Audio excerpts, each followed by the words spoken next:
Hello students, welcome to maths calculator. आज आपका नया चैप्टर स्टार्ट करते हैं, रेशियो एंड प्रपोर्शन। तो सबसे पहले हम इस चैप्टर को समझते हैं कि इसमें है क्या, रेशियो क्या होता है, प्रपोर्शन क्या होता है। तो चलिए स्टार्ट करते हैं। जैसे सपोज रेशियो मतलब दो चीजों का कंपैरिजन करना।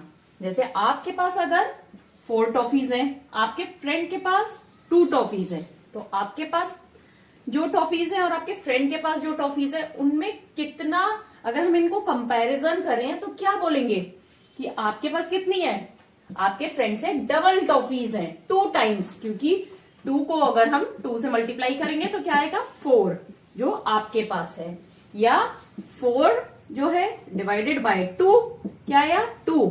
तो that means 2 times toffees you have. तो ये हो गया हमारा रेशियो। और कोई एग्जाम्पल से भी देखते हैं। जैसे सपोज ये आपका स्कूल है, इस स्कूल से रीना का घर है, ये रीना का घर है कितना 3 किलोमीटर, और इस स्कूल से इस डायरेक्शन में मोहन का घर है कितना 9 किलोमीटर। तो स्कूल से मोहन और रीना का घर कितना कितना दूर है, 9 किलोमीटर एंड 3 किलोमीटर। मोहन का है 9 किलोमीटर और रीना का 3 किलोमीटर। तो अगर हम इसको ऐसे बोलें कि इनमें क्या रिलेशन है दोनों में, 9 और 3 में, मतलब इनका कंपैरिजन करें तो क्या करेंगे हम, 9/3 इक्वल टू क्या हो गया 3/1। मतलब 3 टाइम्स है मोहन का घर स्कूल से किसके कंपैरिजन में, रीना के घर के कंपैरिजन में। तो ये 3 टाइम्स। तो ये हमारा हो गया रेशियो। तो रीना के घर का डिस्टेंस और मोहन के घर के डिस्टेंस में क्या रेशियो बना, 9:3। That means 3:1। ये रेशियो हमारा बना। ये हम 2 डॉट ऊपर नीचे लगाते हैं, दैट मीन्स ये रेशियो का साइन है। 3:1 मतलब 3 गुना दूर है मोहन का घर स्कूल से कंपैरिजन टू रीना के घर से। अब इसमें हमें एक चीज का और ध्यान रखना है।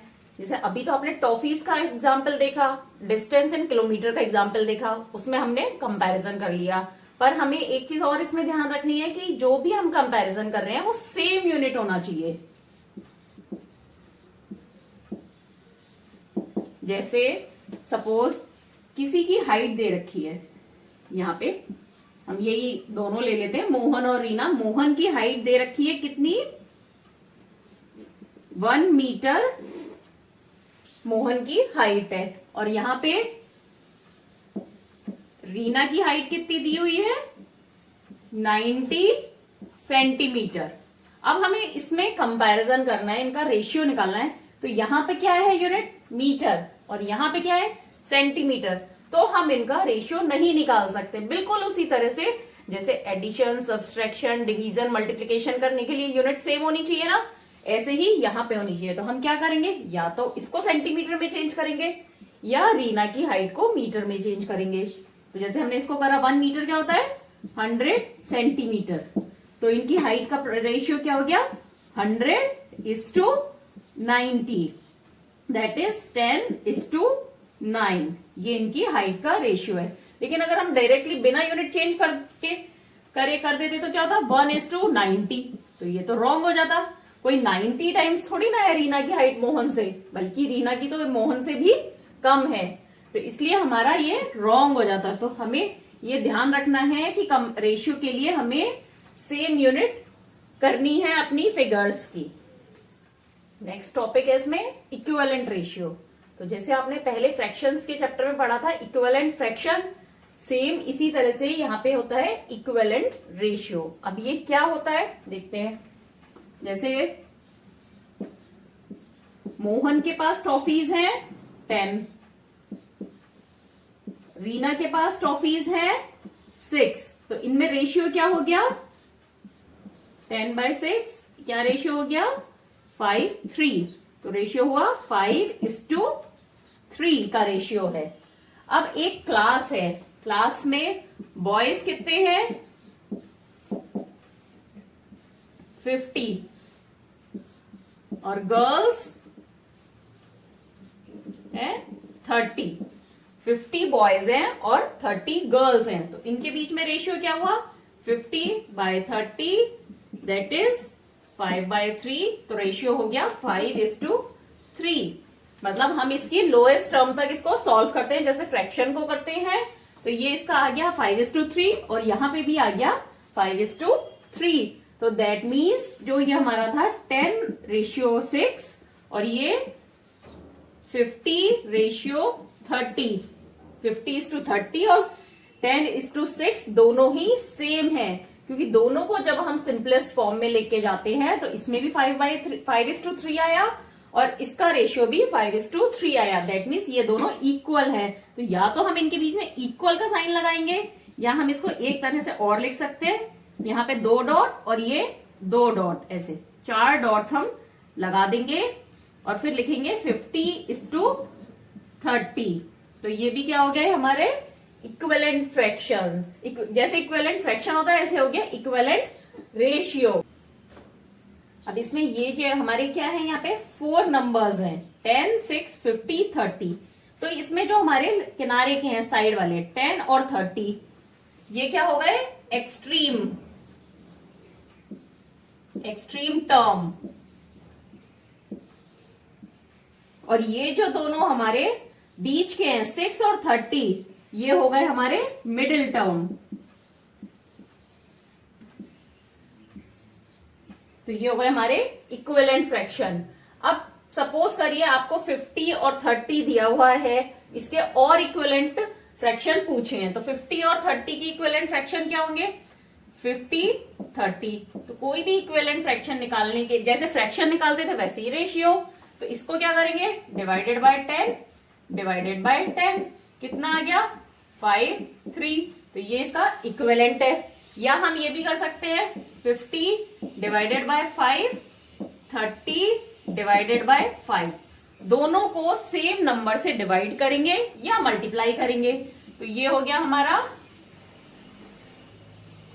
10:6 हो गया। या इसे हम मल्टीप्लाई भी कर सकते हैं 50×2 30×2 क्या हो गया ये 100:60। तो ये सारे ही हमारे इक्विवेलेंट फ्रैक्शन है। तो इक्विवेलेंट फ्रैक्शन हो गई है हमारे और इसे रेशियो भी बोलेंगे 5:3 10:6 100:60 हमारे क्या हो गए इक्विवेलेंट रेशियो हैं। और ये हमने कैसे ऑब्टेन करे सिमिलरली जैसे इक्विवेलेंट फ्रैक्शन ऑब्टेन करते थे, दोनों ही टर्म को या तो सेम नंबर से डिवाइड करना है या दोनों को सेम नंबर से मल्टीप्लाई करना है। अब ये आपको इक्विवेलेंट रेशियो समझ में आ गया। तो प्रपोर्शन कुछ है ही नहीं, सेम ही चीज होती है। प्रपोर्शन मतलब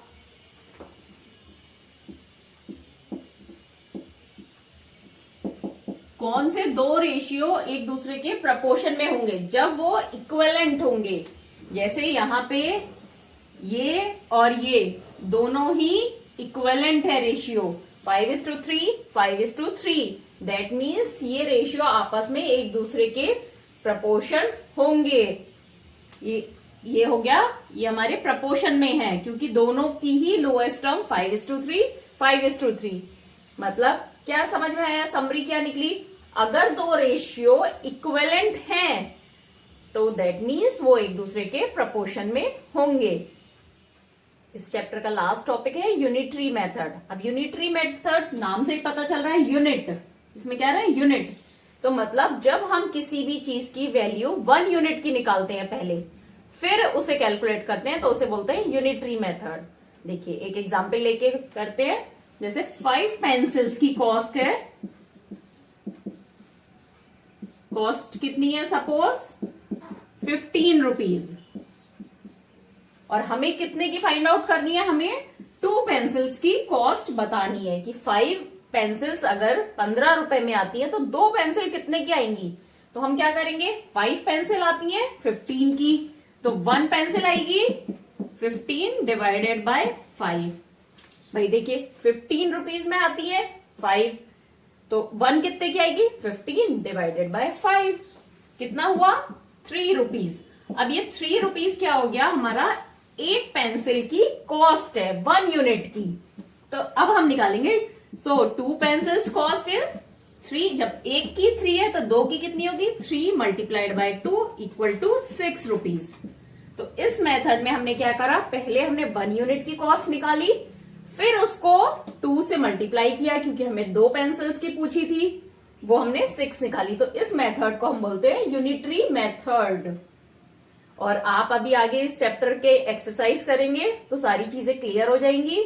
और अगर कुछ फिर भी डाउट है तो आप कमेंट करके मुझसे जरूर पूछिए। और थोड़ा भी अच्छा लगा तो अपने फ्रेंड्स के साथ शेयर करिए चैनल को, और लाइक और सब्सक्राइब जरूर करिए जिससे आपको आगे के अपडेट्स मिलते रहें।